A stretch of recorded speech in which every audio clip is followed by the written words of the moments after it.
Good morning. Welcome in your public finance class. As yes, as your college LMS is not started yet, so you have to write your roll number in the chat box. So you can start writing because the recording is started.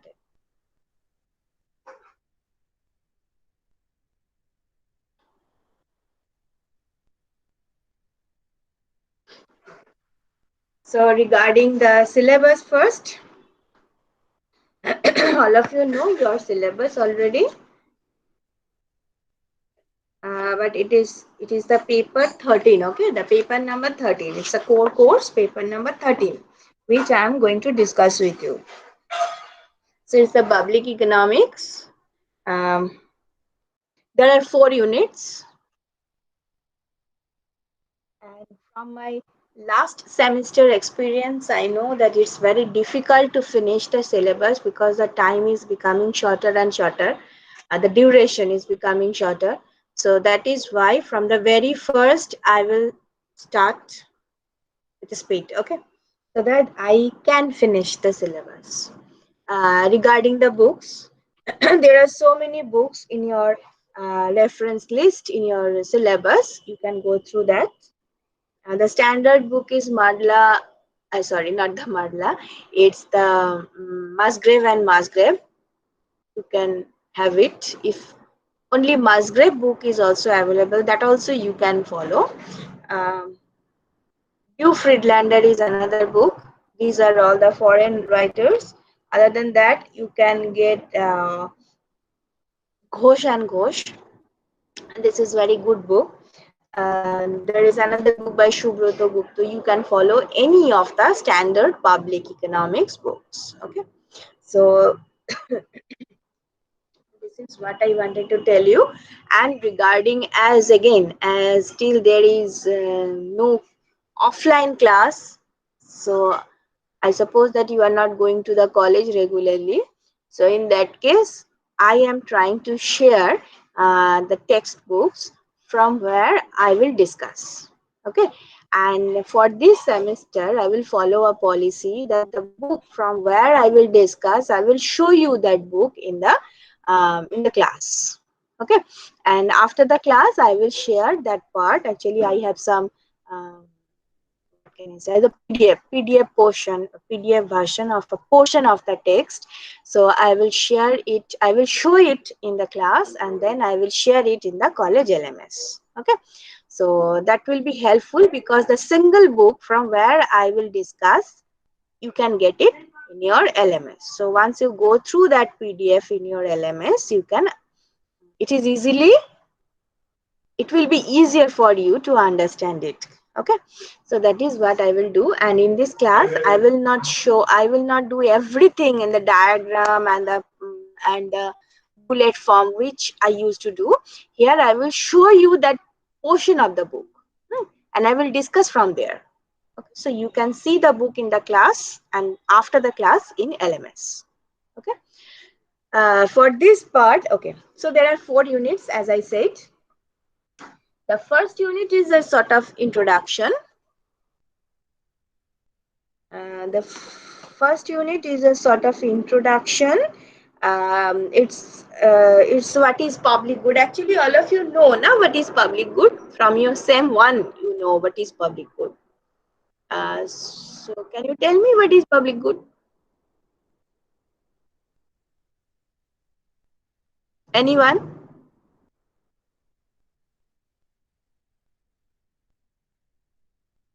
Ma'am, the good that is non-excludable and non-rivalry. Yes, yes, very good. So this is the public good. Now you know that there are 4 types of commodities, right? One is public good, another is private good, and there are common resource and natural monopoly. Okay, that is what written in our ManQ. So we will start from there.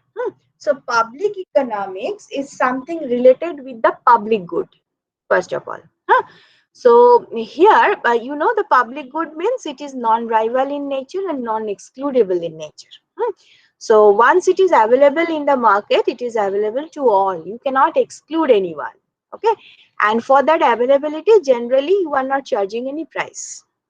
Okay, so as it is like this, so you can understand that it is not possible for a single individual, for example, for me, for you, a single normal individual to provide that public good, as you may not get anything in return of that, as you cannot exclude anyone, as there is no rivalry, and obviously once you are going to introduce the commodity, there is a cost behind that.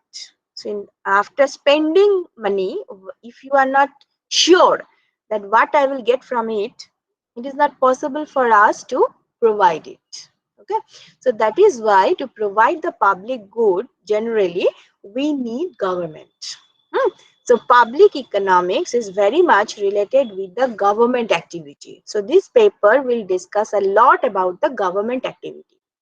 Okay, so as you can understand, public good, generally public goods are provided by the government. Hmm. So to provide it, there is an expenditure. So this is called the government expenditure. And as you know that it is non-rival, non-excludable, you cannot charge the price, but government is always interested to charge the price. And you know how to get the price, it's a tax. Okay, there are different types of tax, we will discuss everything. But so this is, tax is a part of government revenue. So there is a public good. For public good, the expenditure by the government is called the government expenditure, and in by providing the public good, what the government is getting is called the is called the government revenue. So we will discuss all of this, okay, in this paper based on our syllabus. um, this is the thing, and you can, if you go through the syllabus, you can see there is a tax component, how to impose the tax, what is the logic behind the imposition of the tax, how to um, how to help, how to influence the people through the tax, positive, negative, everything, and to provide the good, what is the source of the government expenditure. Sometimes government is going for the debt, so that public debt is also a part of our syllabus, and how it will be a burden of the community, that we will also discuss. So these are basically the thing which we will discuss in this paper. So, you know what is public good? I hope all of you know, as one of your friends already said that what is public good. So, other than public good, there are two types of good, which we generally are not interested about. Okay, in case of the in case of same one, what we did, we are just giving some example of the commodities, and the question was like that: which type of commodity it is, and you have to explain. Okay, it is rival, it is non-excludable, so it is like this. So this much you know. But here we are going to discuss the intervention, the objective, the function of the government for each and every type of commodity other than private good. Okay, because private good is excludable and rival, so these are produced, these are purchased by the individuals. We know all of those things about the private good. Okay, we know the market structure, we know the demand, we know the supply, we know the consumption, everything we know. So everything for the private good is known to us, but we know very little about all other three types of goods, that is the merit good, that is the common resource, and public good. Okay, so here we are going to discuss what will be the market, what will be the decision of the government, what will be the function of the consumer for those three types of goods. Okay, because those three types of goods, this is not private good. Okay, maybe a flavor of private good is there. There may not be a flavor of private good, that is a public good. So we are going to discuss what will be the situation if the commodity is not private. So here we are going to discuss about the public good. Here we are going to discuss about the common resource. Here we are going to discuss about the natural monopoly. Okay, not only public good. Everything is related with the sort of government intervention. So that is why we will consider all those here. Okay. The first thing on our syllabus is the market failure and externality for the public and the merit good. Look, this is something new. So here I am going to share the screen. Just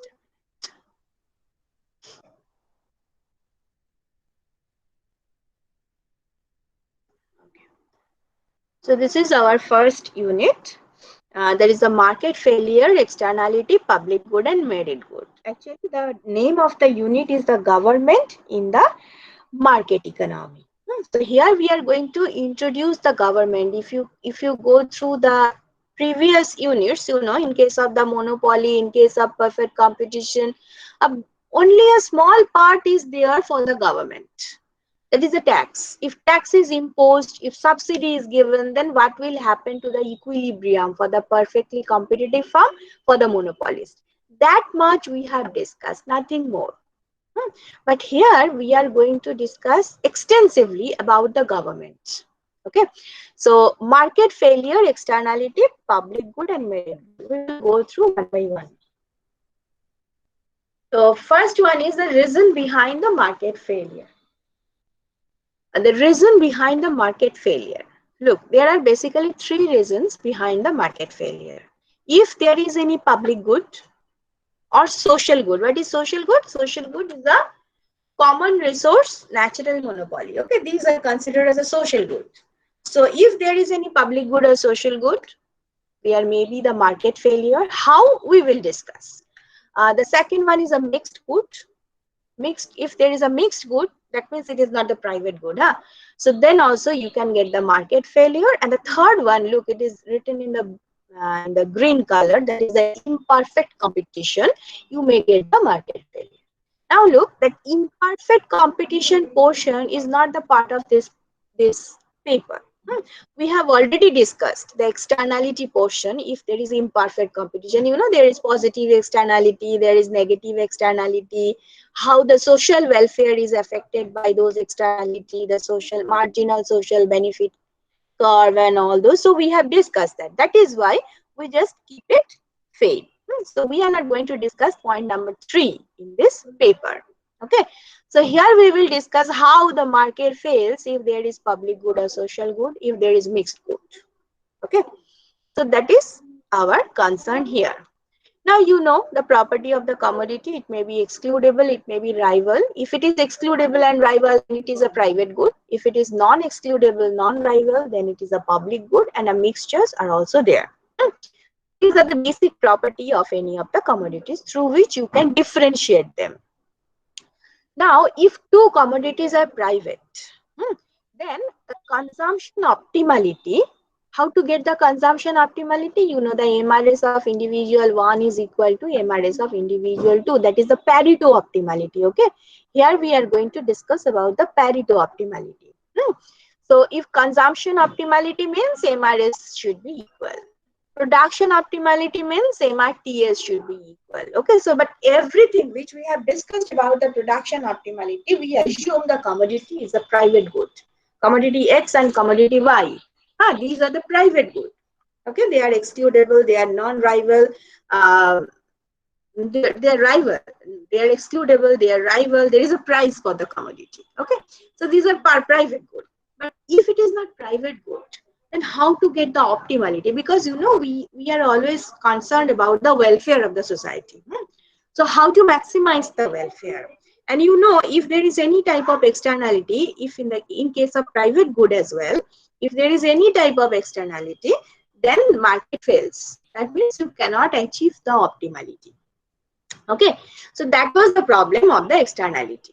And to internalize that externality, you sometimes need the government and all.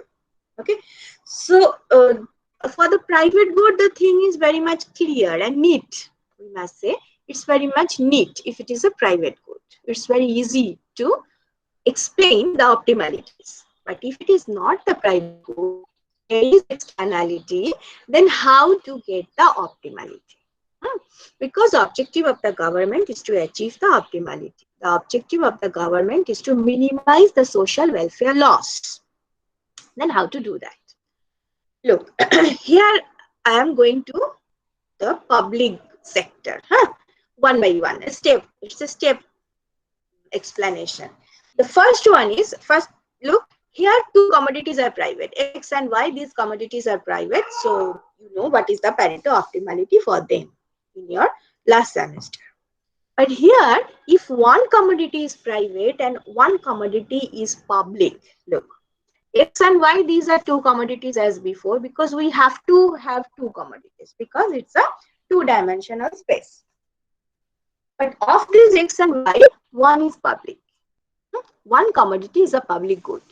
Then how to achieve the efficiency? How to allocate the resources efficiently?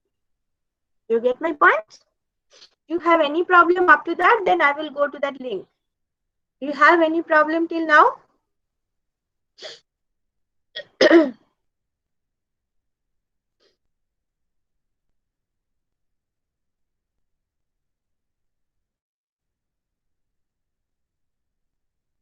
you have any problem? No, ma'am. Okay.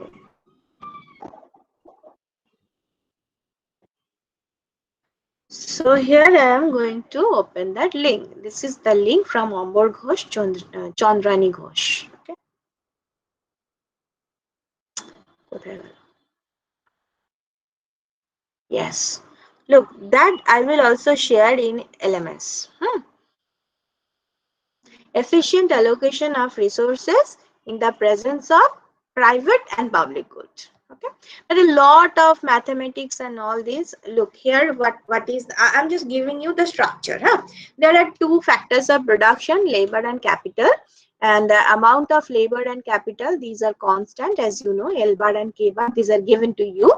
There are two commodities produced, as you know. One is a private good known as X, and another is a public good known as G. Okay, two commodities are produced with the help of labor and capital.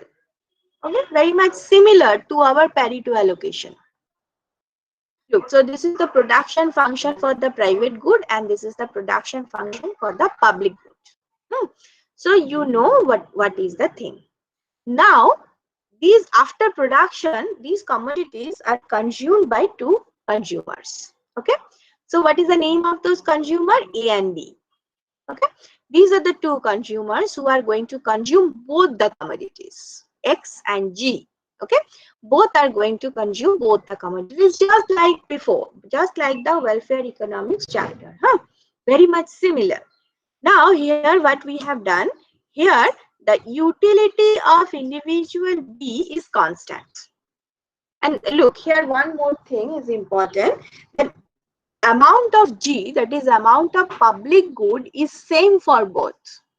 Okay, amount of public good is same for both. Why? Because you know, once it is available to all.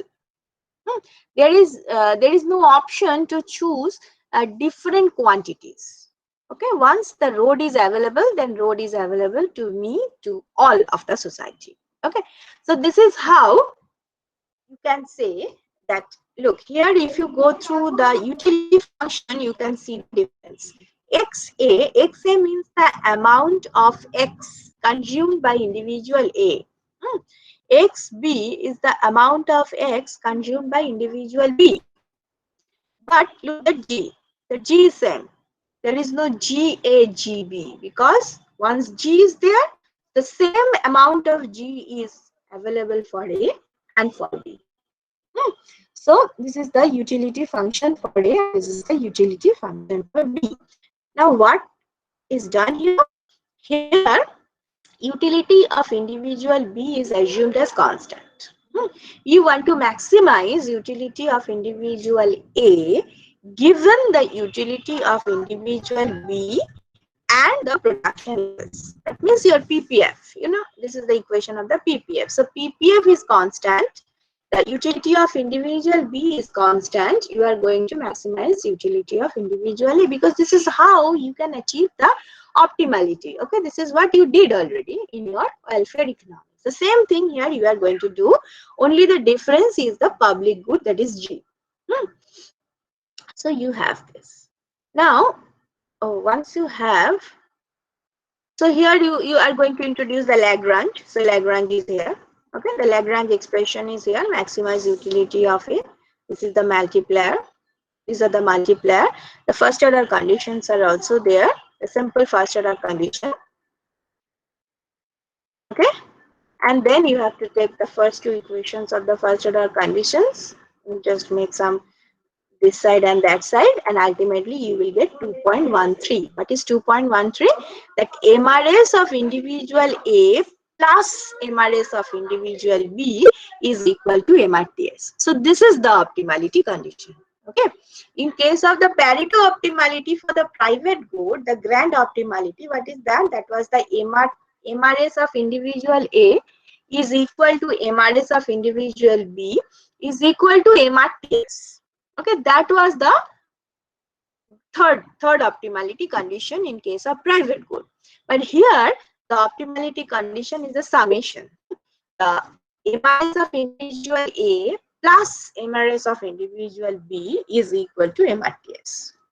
Okay, this is the difference. So this is the optimality condition. The question is how to get it. This is something different. We are going to discuss it in the diagram. But this is the optimality condition. Any problem with that? Lot of mathematics are there. Apparently it's very clumsy, but once you do it in your home, it will be very easy. Once I will have that whiteboard, I will definitely do it. But here it is not possible. If you have any query from this mathematics, you can ask me. Do you have any problem?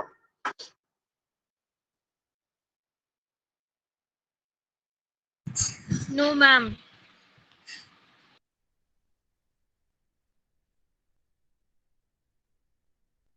So this is the optimality condition. Huh? Generally, this optimality condition, derivation of this optimality condition is not coming that mathematical form, because it's very easy to do that. The thing is how to represent, how to explain it with the help of the diagram. The diagram is a bit important here.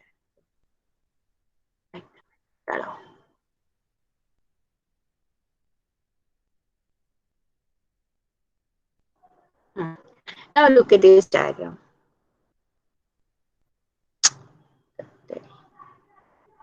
Yes. Look at this diagram. Here in the first diagram, this is commodity X, which is measured. X is a private good, okay? X is measured on the vertical axis, and the public good, that is G, is measured on the horizontal axis. And this is PPF, our very known PPF. Very known PPF. This is the PPF. And as you know, the PPF is unchanged. Your production function is given. So this is the PPF, combination X, G. Okay, and here you have the indifference curve of individual B, which is also given. If you go through that mathematics and remember, look, what is the objective? Objective is to maximize the utility of individual A given the production function, given the PPF, and the utility of individual B. So our first diagram is showing that given portion. Whatever given, so these are in our first diagram. The PPF, it is given. This is the indifference curve of individual B. It is also given. The utility level is also given to us. Okay, so these are there. And in the second diagram, we have, because what is our objective? Our objective is to maximize the utility of individual A. So here on the vertical axis, we are measuring the consumption of X by individual A, and the vertical horizontal axis is same, which is the amount of public good, G. Okay. Now look what is happening. This is your PPF. So combination of X and G. The production combination of X and G is along the PPF. Now this PPF is has two intersection point with the indifference curve of B. Right. So look at this. That G naught, G naught X naught. G naught X naught means what? The G naught amount of X, G naught amount of public good is available to the consumer, and X naught amount of X is produced, right? Because it is on the PPF.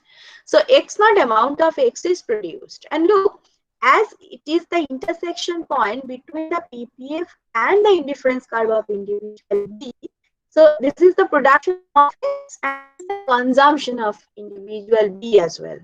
So whatever private good is produced, it is consumed by individual B. Okay, it is consumed by individual B. So there is no private good left for the individual A. Hmm. So that is why for individual A, look, this is amount of government public good. So this is available for individual A as well. So G naught is there. But for individual A, there is no X at this particular point. So that CPL, what is CPL? CPL is the consumption possibility locus. Okay, consumption possibility locus of individual A. So it will start from this point. Okay, it will start from this point where G naught and X is equal to 0. That is the starting point. And then after, if you increase the production of G, if you increase the production of the public good, there will be a fall in production of X. But along the indifference curve of individual B, G star, so it is G star. Okay, so it is G star. Say G star amount of public good is produced by the economy. So if G star is produced, then X star is also produced along the PPF. Okay. So among these X star minus XB, this much is, can you see my pointer? I don't know whether it is. Yes, ma'am, we can. Okay. So among this X naught minus XB, this is consumed by individual B. Sorry. I'm very sorry. A. Individual A. XB is consumed by individual B. So X naught minus that will be that this is available for individual A. So that is why here it is. This is showing X naught minus XB.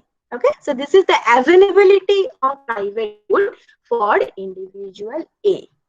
Okay, so this is how you are getting that consumption possibility locus. So it is the combination of the public good and the available private good for individual A. Okay, because in case of public good, you cannot say the available, because once it is available for B, it is also available for individual A. But the problem is coming from the private good, because whatever left by individual B is for individual A. Okay, so this is how you are getting the consumption possibility locus of individual A. Now again, what is the objective of the economics? The objective of the economics is to maximize the utility of individual A, because that will be the efficient allocation. Like Pareto, you know, in case of Pareto, once you can increase the utility of one individual given the utility of other, this is Pareto suboptimal. So what is Pareto optimal? When to increase the utility of one individual, you have to reduce the utility of another individual, right? So here what you have done, here you have making a constant utility of second individual, and you want to maximize the utility of the first individual. Once you achieve it, so that will be the Pareto optimal, right? So here you are getting the tangency between the indifference curve of individual A with his consumption of possibility locus, and that is the maximum utility consumer A can achieve given the utility of individual B and the PPF. Okay, so this is the optimal allocation. So that much of X should be consumed by individual A, that much of G should be provided by the government.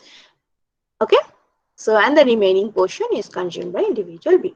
So this is how you can allocate efficiently the commodities once one commodity is a private good and one commodity is a public good. Okay, and look here, what is the slope of the consumption possibility locus? Look, What is the slope of the PPF? MRTS. Sorry, MRPT. Sorry. The slope of the PPF is MRPT. The slope of the individual B indifference curve is MRS. So the difference between these two, that should be the locus of the consumption possibility locus of individual A, and add the tangency, that means at the optimal point, that will be equal to the slope of individual A's indifference curve. That means MRS of individual A. Okay. So what is the condition? Just look at this. If I'm telling you, you may not understand. Look, MRTS, this is actually the MRPT. MRPT, which we know as MRPT. Okay. So this is the MRPT minus MRS of individual B should equal to the MRS of individual A. So if I can rearrange them, it will be MRS of individual B plus MRS of individual A, that is equal to MRPT. So again, you are getting that mathematical version of the optimality condition if one good is private and another good is public. Okay. So this is from Ghosh and Ghosh. I'm going to share it. Okay. Now the next one is mixed good. Okay. The next one is a mixed good and externality. First of all, what is mixed good? We don't know what is mixed good, right? You don't know what is mixed good. Look at this bullet. The natural monopoly and common resource. You know so what I was telling you, that there are so many goods other than private good. So there is a private good, there is a public good, but there are two other types of goods. The mixed, okay, maybe non-rival and excludable, maybe non-excludable and rival. So these are also there. These are called the mixed good. Okay, so the natural monopoly and the common resource, you know what are those? These are under the heading of the mixed good. So this is mixed good. Again, I'm going to share it. This is also from Ghosh and Ghosh. Mixed good and externality. So what is mixed good? Look at this. Goods that share the characteristics of both pure private good and pure public good are called the mixed good. Okay, so they may be rival. Look, more especially goods that are excludable but non-rival, non-excludable and rival. These are, so you know what we know as the common resource, what we know as the natural monopoly. These are under the umbrella of the mixed good. So, for example, look at this non-crowded highway. There is one example given in this book, non-crowded highway. This is non-rival as it is non-crowded, but it is excludable because why? Because it is toll. Okay, there is a toll. Once you want to use the highway, generally you have to pay the toll. Okay, so that is why it is excludable. It is excludable but non-rival. Why non-rival? Because it is not crowded. But opposite may be there. For example, Howrah Bridge, crowded Howrah Bridge. Can you imagine? Crowded Howrah Bridge. So it is absolutely rival because there is, one cannot walk even at the time of the crowded Howrah Bridge. It is not possible for a single individual to walk. Sometimes it may happen. So this is rival obviously, but non-excludable because you can use it. There is no price to use it. So it is non-excludable but rival. So these are all under the heading of the mixed good. Okay.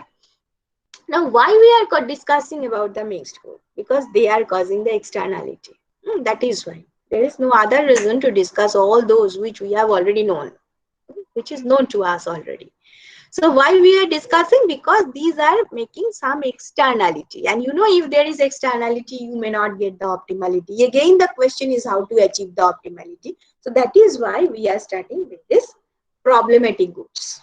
Okay. So why? Look. So you know what is mixed good. I hope you know what is mixed good. I am not going to discuss it. Now, look, there is some other commodities as an example. For example, education and health. These are also considered as a mixed good. Look, if education is free, okay, if free, for example, government is providing the free education. So if it is free education, then it is non-excludable, right? It is non-excludable. Free schools, these are non-excludable, anyone can apply there. So it is non-excludable, but it is rival. Why? Because seat is limited, right? Because it is, there is limited seat. The same thing can happen with the government hospitals. The basic service is free there. Okay, the basic health service is free there, but as the seat is limited again, so it is rival in nature.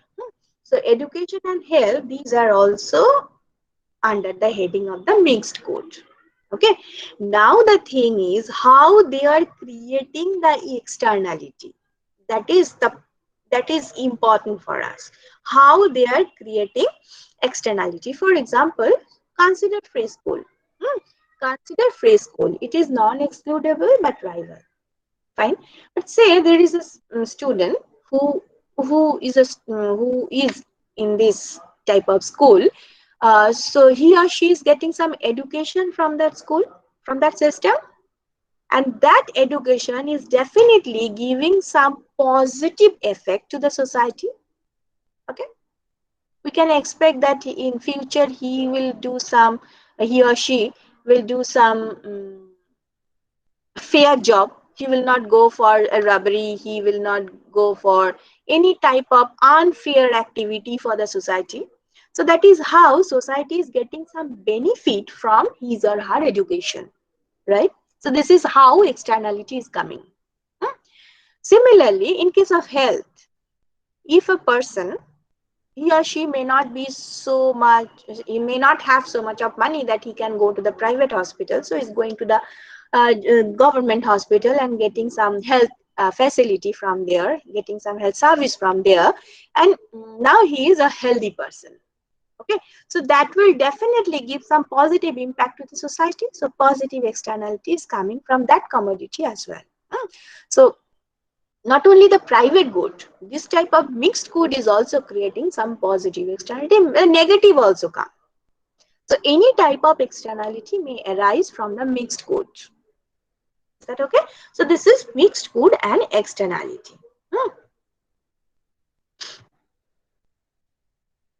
Okay, these are there. You can just go through the how the river water is damaged by the industrial products and all this. We know already. Yeah? So that is why I am not going to discuss it again. Now the externality, you know what is externality, but it is also written here. I'm just going through first two lines.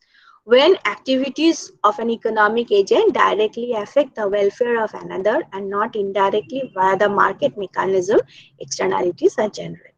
Okay. So these are there, and I have already discussed how the mixed good is creating the externality.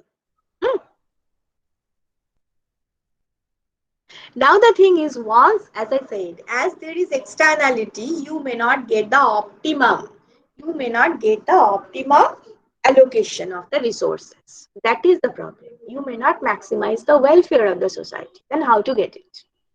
Okay, how to get it? So there are so many ways. That is the government intervention. Here you need the government intervention. In general, you need the government intervention. So the first intervention is called the Pigouvian subsidy or tax. Okay, if there is a negative externality, then it is tax. If it is positive externality, then subsidy, you know. So if there is any type of externality, government can intervene through the Pigouvian subsidy and tax. Pigou, you know, Pigou is the name of an economist. So what is that? Let me go to the diagram first. Look. Here, not only the Pigouvian, I am going to tell you a bit about the demand curve. How to get the market demand curve for the public good as well. Look, here, two types of people in the society. The first type, who are consuming the public good. For example, who are the student of the free school, right? There is a section of the society who are getting the education from the free school. So it is a mixed good. You know, it is a mixed good. So their demand curve is represented by DADA. Okay. So this is the demand curve of those individuals who are getting their service directly, who are consuming the service directly. Okay. There is another section who is not consuming the service directly. Okay, who is not consuming the commodity directly, but is getting the benefit of those commodity, right? For example, as I said, once a healthy people, a section of the healthy people in the society, that will definitely give some positive externality to the rest of the society. Okay, the educated people, once there is availability of the educated person in the society, definitely that will give some positive externality to the rest of the society. So the rest of the society are not getting that, are not consuming directly the commodity, but they are getting the benefit of those commodities. Okay, so this is called the B group. And the demand for those B group, the commodity of the demand of the public good by this section, who are not getting, who are not consuming that commodity, but there is a demand from that side also, their demand curve is represented by DBDB. Okay, so there are two sections in the society. One section is consuming the commodity, one section is consuming the mixed commodity. Okay, demand for mixed commodity by those section is represented by DADA. There is another section in the society who are not consuming the mixed commodity, but they are getting benefit of the mixed commodity. The demand for mixed commodity by them is represented by DBDB. Okay, so DADA and DBDB, these two sections are clear to you. DA is the demand for the direct consumers, and B is the demand for the indirect consumers. Ma'am, Yes. why is DADA outside DBDB? Oh no, this is, there is no such particular reason, but you can explain in this way that okay, uh, this demand, this is the direct consumers. Okay, A is the direct consumers, so definitely their eagerness to have the commodity, their willingness to have the commodity is more than the section who are not directly attached to that commodity, right? You are not interested to go to the public hospital, so the willingness to pay for public hospital for you is lesser than willingness to pay of those section who are really interested to get the service from the public hospital, right? So if your willingness to pay for lesser than those, so your demand curve is below the demand curve of those individuals. That is the reason. Is it okay? Okay, ma'am. So this is how you are getting DADA and DBDB.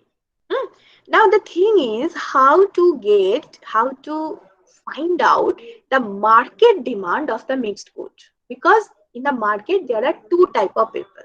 One type who are interested to consume that, another type who are not going to consume it, but will definitely get the benefit of those commodity, and there is a demand from that side also. So how to find out the market demand curve? You can say me, okay ma'am, we know how to find out the market demand curve. Make the horizontal summation of individual demand curve. You will get the market demand curve. We know. No, here it is not the correct way. It is the public good. It is not the private good. Remember.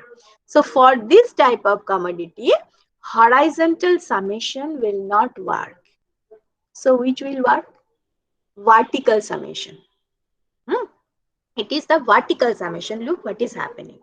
Once the commodity, as I said repeatedly, I'm telling you again that once the commodity is available, it is available to all. You cannot distinguish that, okay, 10 units for individual A, 15 units for individual B. This is not done for the public good. If 10 units is available for individual A, 10 unit is available for individual B as well. The same 10 unit is available for individual B as well. So you cannot distinguish in terms of quantity. But in terms of willingness to pay, as I said, in terms of willingness to pay, there is a difference. So for example, look for X, I don't know what is written here, so small. So it is XA, first X naught. For X naught unit of the commodity, the willingness to pay for the B section is A2. And the willingness to pay by the A section is X naught minus S. Okay, so this is the price individual A, the section A is interested to pay, and this is the price section B is interested to pay for the same amount of the public good.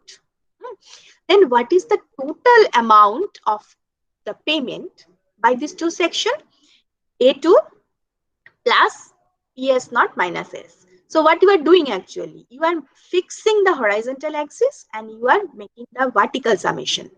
Okay, so that will be definitely here, and this is how for X your demand is for X naught your demand is P1.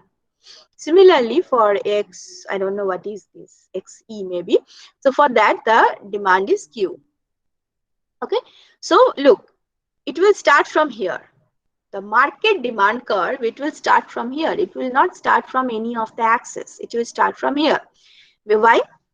Because up to this point, if you start from the horizontal axis, up to this point, there is a single demand curve for individual A. There is no demand from individual B. So that is why the market demand is on the demand curve of individual A. They are same. But then after that, individual B is coming in the demand side. So here we are going to sum individual A plus individual B's demand. So then the demand curve is becoming steeper like this. Okay, so you can understand in case of the public good, the market demand curve is the vertical summation of individual demand curve. In case of private good, the market demand curve is the horizontal summation of the individual demand curve. Okay, so this is how you are getting this is first thing. As I said, in this diagram, I am going to explain two things. The first of all, how to get the market demand for public good that we have done. Now, the next thing is the heading, that is the Pigouvian subsidy. Pigouvian subsidy and Pigouvian tax, how to derive it. So, you know there is an externality. There is no question on that. That okay, it's a mixed good. Fine, it's not the pure public good. Sorry. As it is a mixed good, it is giving some externality. So the thing is like that. Now the thing is how to internalize that externality. As you know, once it is available to all. Okay. Individual A is demanding the commodity. So once the commodity is available, he may pay for that commodity. But as there is no such direct demand from individual B, he may not pay it, right? He may not pay for it. For example, as I said, I hope anyone in this class, they are not coming from the free school, okay? Most of you are from the private school. So you paid a significant, not you, your parents have paid a significant money for your education. But there is a free school, right? There is a free school, there is a corporation school like this in your locality. So some people are also studying there. So you are getting the benefit of their education level. You may not understand, but you are getting the benefit, because otherwise, if this school is not there, these people will not get any education. So they will go for some illegal work in your locality. That will be not good for you. So this is how you are getting some positive benefit of those free school. But as you are not going to get education from those free school, you may not pay any price of those free school, of those service which is given by the free school. Okay. So how to charge price from you? Because if you are not paying, then you are becoming the free rider. You are getting the service, but you are not paying for that. So you are becoming the free rider. And once there is a free riding, it is the market failure. So somehow government has to take money from you. As you are getting the benefit. Government know that. that you are getting benefit from the service of the free school in your locality. So government should take some tax from you. Now the question is how to ask, how to get it. This is the Pigouvian tax. Look, this is the supply curve. SS is the supply curve. It is fixed. It is fixed. Given the price of the commodity, given the price of the mixed good, it is fixed. Just for simplicity, it is assumed as a parallel to the horizontal axis. Okay, so it is there. So B1 is the equilibrium, you can see, because the market demand is this one. This kinked one is the market demand curve. SS is the supply curve. So B1 is the equilibrium. Done.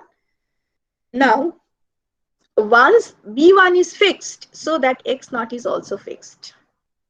Okay, you cannot change the quantity. You cannot differentiate the quantity for different individual. It is free. It is available to both A and both B. Okay, it is available to both A and B. Fine. Now the thing is, for individual A, the price for the commodity X naught is Px naught minus S. But government has to charge A2 from individual B as well. Okay, if government is keeping them free, that okay, you are not coming in the free school, so you are not what can I say, okay, you will not pay for that free school, then it's a free riding, it's the inefficiency, it's the failure. Okay, so you have to pay because you are getting some, maybe a lesser than individual A, but you are getting benefit from this service, so you must pay. How much? According to your willingness to pay, that is A2. Okay. So this is called the Pigouvian tax. This is how government should ask the tax. Actually, you know, this is the price of the commodity, but the price of the public good is called the tax for the government. So I can say this is the tax which is asking by the government from you. Okay. So this is called the Pigouvian tax. Now again, the subsidy should be there. Maybe the subsidy is there. So then the supply curve will like this and the thing will change. I'm not going to the subsidy section right now. So what is happening? The government is asking individual A to pay a certain amount who are getting direct benefit of this service, and government is asking individual B to pay some amount who are getting some indirect benefit from the service. Okay. But where is the problem? The problem is government has to know your demand curve. Once government knows your demand curve, then only he can charge A2. If you cannot reveal, if you cannot show your demand, if you cannot show your willingness to pay, it is not possible for the government to understand. Okay, so that is the problem of this Pigouvian subsidy. If it is not understood properly, if it is not revealed to the government, then inefficiency may be there. Even after imposing the tax, inefficiency may prevail. Okay, so this is the problem of the Pigouvian tax. Then what is the alternative? The alternative is here. Creation of markets. What type of market? Look, there are two individuals. Individual A who is directly getting the benefit of those who are getting the service of those mixed good, and there is individual B who is not directly going to get the service, but who is getting the external benefit of the service. So what the government is asking? Government is asking individual A to purchase some, what can I say, coupon. Okay, it's written as coupon. Yes, it's coupon. Government is giving some amount of coupon to A, and A has to purchase it from government. Okay, and after getting that coupon, government is asking A to sell it to B. Okay, government is asking individual A to sell those coupons to B, who are not getting direct benefit of those services. Okay, so, and that will be an auction type of thing. Okay, that will be an auction type of thing. So what government is doing, look, this is how government is creating a market for the coupon of the mixed good. Okay, government is creating a market of coupon for the mixed good.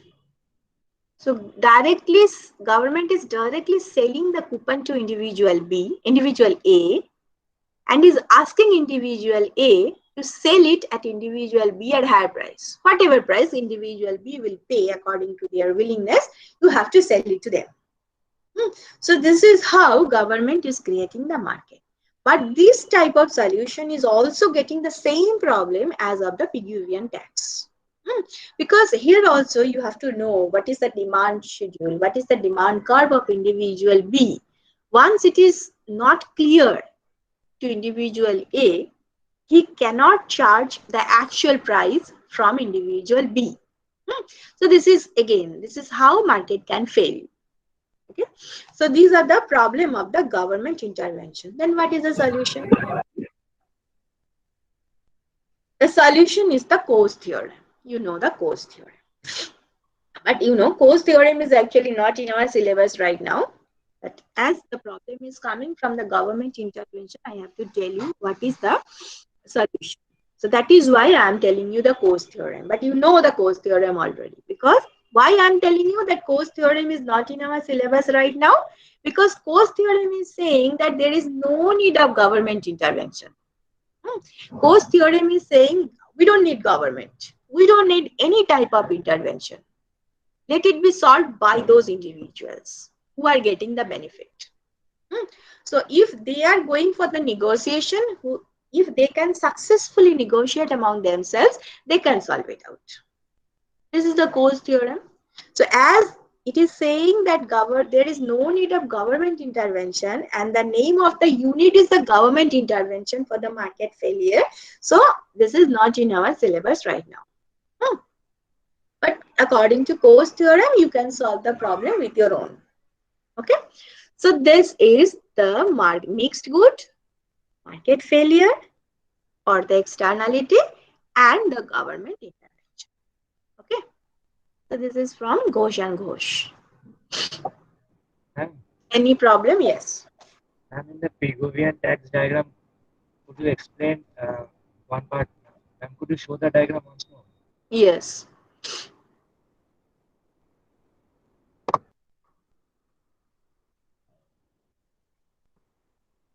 Huh. This one. Yes, ma'am. Here, could you explain once again what is the Pigouvian tax paid by the individual, by the non-consumers? Yes, this is A2. At the equilibrium, if B1 is your equilibrium, then the A2 is the price that should be paid by the non-consumer. Ma'am, but the consumer has already paid PHC minus S amount of price. So, ma'am, why is OA2 price required by the government to provide the good? No. Actually, for the certain amount, what you are asking, I cannot understand. What is PX by S? What you are telling? No, ma'am, PXC minus S, ma'am, the amount that direct consumers pay for the good. What is S? Ma'am, B2, ma'am, OB2 or XB2. Okay. Ma'am, that is the amount, that is the price paid by the consumers for the public good. Hmm.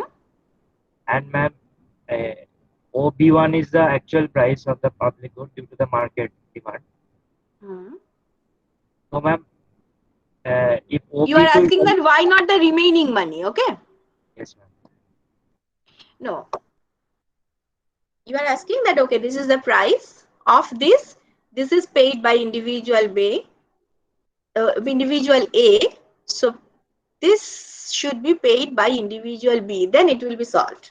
No, the thing is, government is asking to pay you according to your willingness to pay, according to your benefit which you are getting. So this is why government is asking to pay the B A2. Okay, government is asking to pay A2 by individual B because this is there for X naught, that is the amount of common that is the amount of price which individual B can pay according to their demand curve. They should pay it. Okay, and if it is S, look, if the difference should be same, the difference should be same. This should be A2. That this gap, if you can look at my cursor, I don't know whether it is visible to you. This gap between SS and S not S not SS dash is equal to OA2. This is how you can make the vertical summation. No? Okay, ma'am.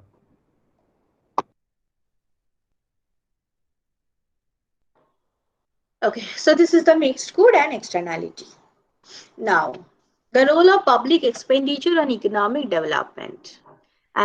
These are the points I must mention. These are the points I have just copied it from Lekhi. There is another book of public finance written by Lekhi. So these are there. I don't know whether I have those. It's only 1.5 page. So if I have these in the PDF version, I will also share it. But these are the main points about the importance of public expenditure on economic development. So what is the first one? The increase in saving and investment rate. For any of the underdeveloped economy, the savings and investment rate is almost zero. So in that case, you have to boost it up. Then how? Government have to give some sort of injection, some boost up. So that is how government expenditure can help to increase the savings and investment rates.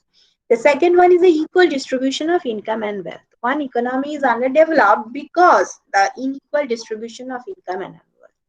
So to make the equitable distribution of income and wealth, you need the public or the government intervention. Okay, public expenditure is helping for the equitable distribution of income and wealth. So this is another role.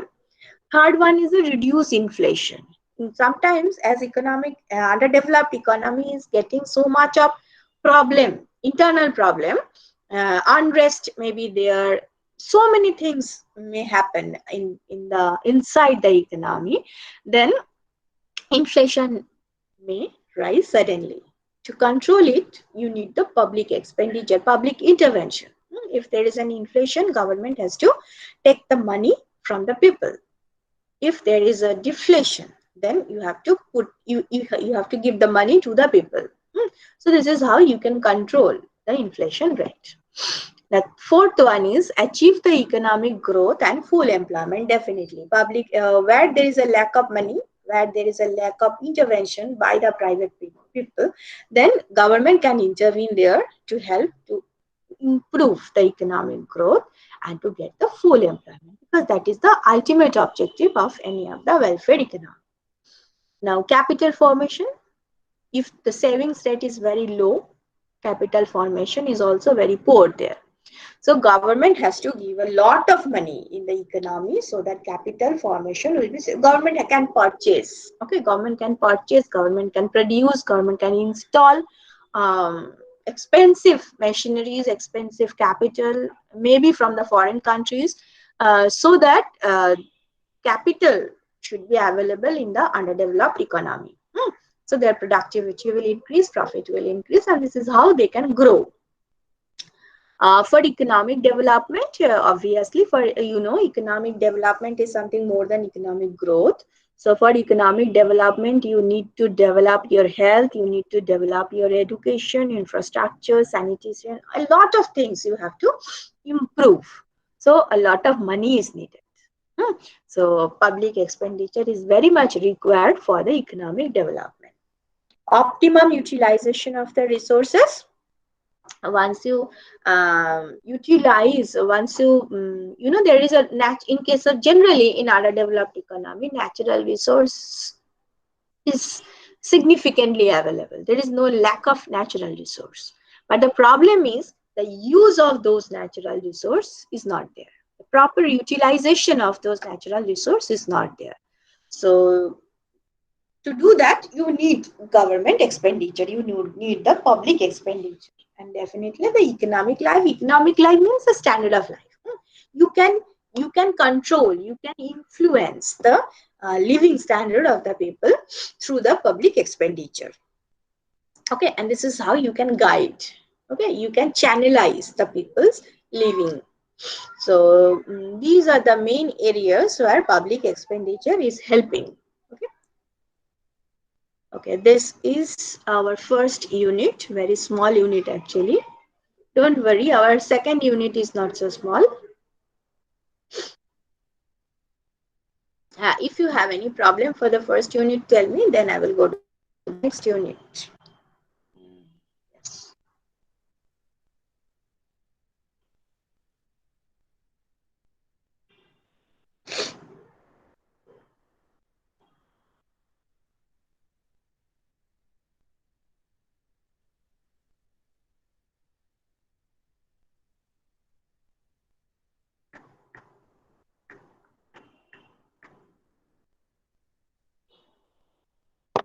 Ma'am, Yes. I mean the consumption possibility locals that you do for the public good. I mean, Which one? Tell me again. I cannot hear you. where that you derived for one community private and another public. Ma'am, Yes, yes. there we found the equilibrium to be the tangent point of the indifference curve and the consumption possibility locus. Hmm. Ma'am, but ma'am, you have learned that the equilibrium lies at the tangent of budget equation and indifference curve. So, ma'am, why here it is consumption and indifference curve? No, look, this is not, first of all, this is not the thing as you know from your consumer behavior. Okay, it is something more than that.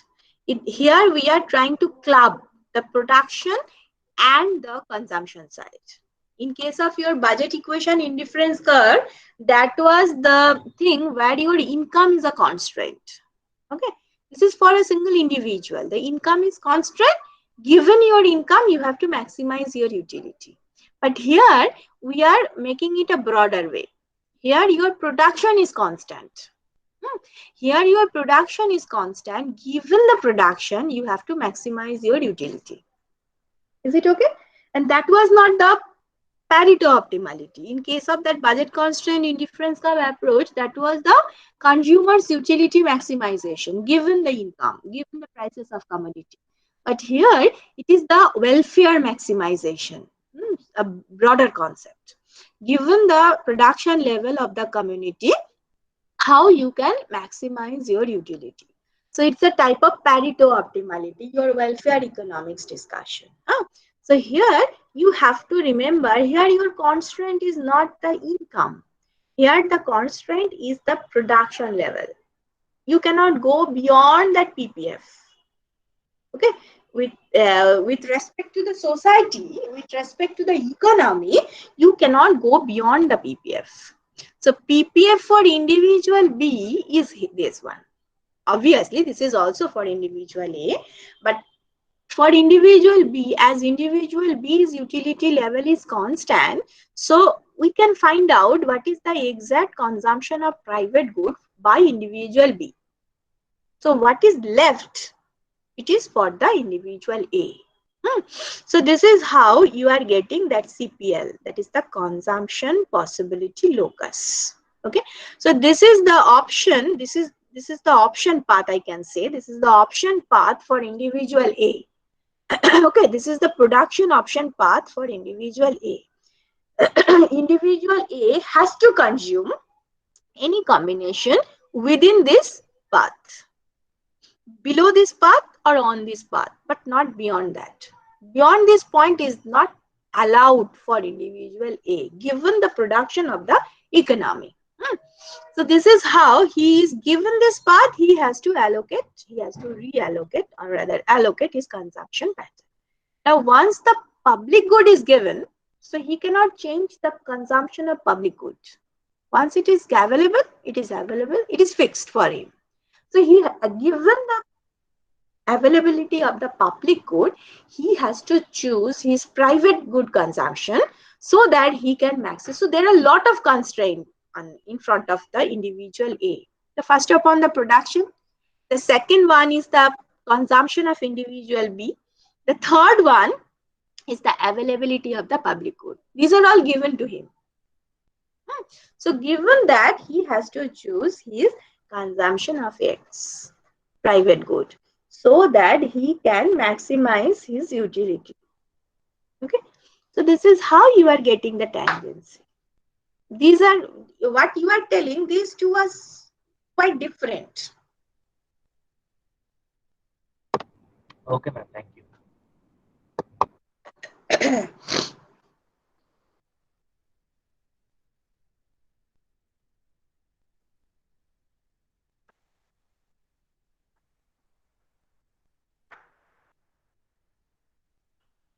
Any other question?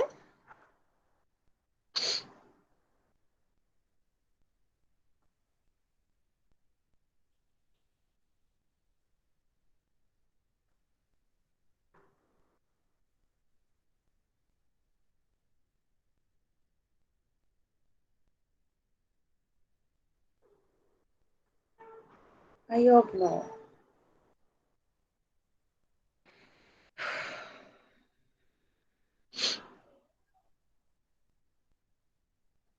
Okay.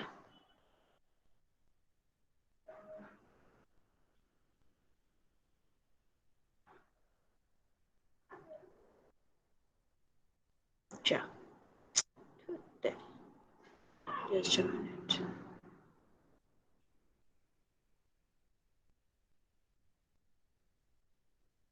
So will I start unit 2?